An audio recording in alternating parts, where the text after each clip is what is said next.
His name was Toro-toro. He was born strong, but he wasn't born lucky. He was a farmer from a forgotten village, waking up long before the sunrise. His hands were cracked from working the soil, and his shoulders were carved by years of plowing land that never truly belonged to his family. His parents were poor, not the kind of poor that begs for pity, but the kind that learns to endure silently with a quiet dignity you can't buy. One afternoon, pure chaos exploded in the village. A raging bull, its eyes red with fury, broke free from its pen and charged through the narrow dirt roads. Children screamed, mothers ran, grabbing their little ones. The men, the strong men of the village, just froze. No one dared to step forward. No one except Toro-toro. He stood there barefoot on the road, his fists clenched tight at his sides. His heart was pounding, but it wasn't with fear. It was something else. As the bull barreled straight towards him, 1,000 pounds of muscle and rage, he didn't flinch. He didn't run. He threw one single, powerful punch. The bull collapsed in a heap on the ground. A deafening silence fell over the village. It was followed by screams, but not of terror this time. They were screams of disbelief. From that day on, the villagers called him Toro-toro, the man who knocked out a bull with just one punch. His story began to travel, a legend whispered from one person to the next. It went beyond the rice fields, across rivers, and into neighboring villages. Soon, Toro-toro heard about a boxing competition being held in the city. The prize money was 10,000 pesos. He didn't dream of fame. He didn't care about shiny championship belts. He dreamed of putting food on his family's table. So he decided to join. But reality hits harder than any opponent. The tournament was only for the bantamweight division between 115 and 118 pounds. Toro-toro was a natural welterweight, weighing between 140 and 147 pounds. It was impossible, but still, he had to try. He travelled to the city with nothing but dirty clothes on his back, empty pockets, and a chest full of hope. He went to 3 different gyms and got 3 rejections. They looked at his calloused hands and worn-out clothes, and they laughed at him, an illiterate farmer trying to be a boxer. He had no technique, no education, no future in their eyes. Hungry and completely defeated, Toro-toro sat down in a small roadside eatery, a carinderia, to spend his last few coins on a meal. And then it happened. 2 robbers suddenly attacked an old man sitting nearby. Without a second thought, Toro-toro stood up. One punch landed squarely on a robber's jaw. The man fell to the ground unconscious. His partner took one look and ran for his life.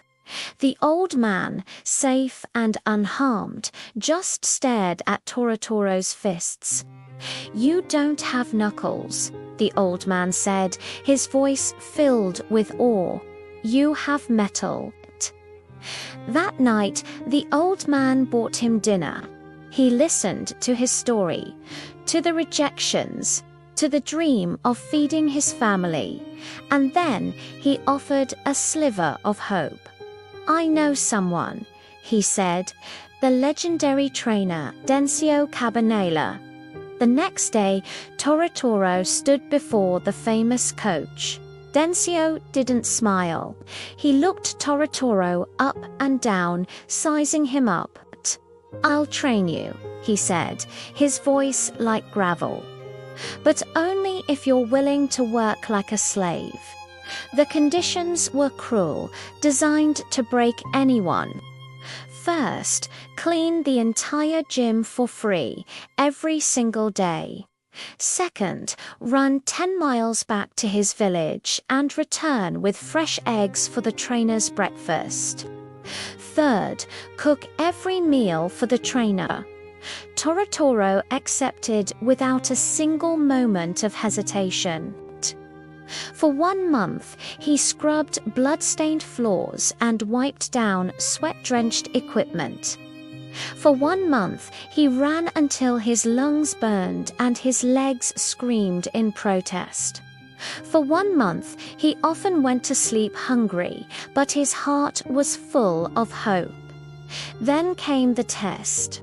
Densio put him in the ring with a professional boxer. For the first round, Densio's instruction was simple: don't punch, just run, dodge, survive, and learn. Toro-toro did just that, surviving the round by the skin of his teeth. For the second round, Densio changed the command. Now, just a jab, a straight punch, nothing more.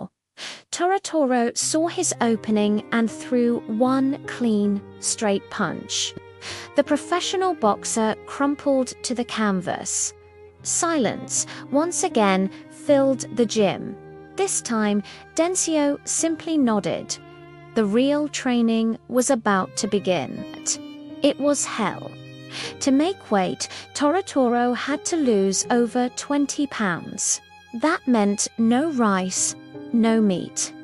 His diet consisted of nothing but apples. At night, while the other boxers ate full meals, he was the janitor cleaning the gym. He would cry alone, his body aching from hunger and exhaustion. His hands would shake, his stomach would scream, but he never ever quit. A year later, he turned professional. With every victory, he would return home, his prize money a small relief for his family. But success in the ring didn't erase the poverty at home. His father grew sicker, but was still forced to farm alone. His mother, heartbroken, blamed Toro-toro for leaving them behind. Feeling broken, Toro-toro spoke to his father, ready to give it all up. "Don't mind me," his father said, his voice weak but firm. "You fight for your dreams, so that one day you won't have to fight the way I have to." That night, Toro-toro made a promise to himself. He wouldn't just be a fighter. He would win the belt. He would become a champion. The path was brutal. Losses came. Injuries came. Doubt crept in, a constant whispering voice telling him to give up. But something else grew stronger: discipline, faith, and an unquenchable fire inside him. Years later, under the blinding lights of a world championship arena, a former farmer from a forgotten village raised his hands in victory. He was a world champion, from farmer to fighter to legend. The moral of this story is powerful.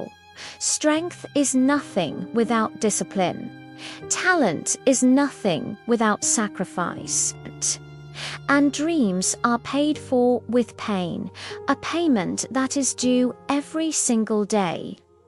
Toro-toro didn't escape poverty just because he was strong.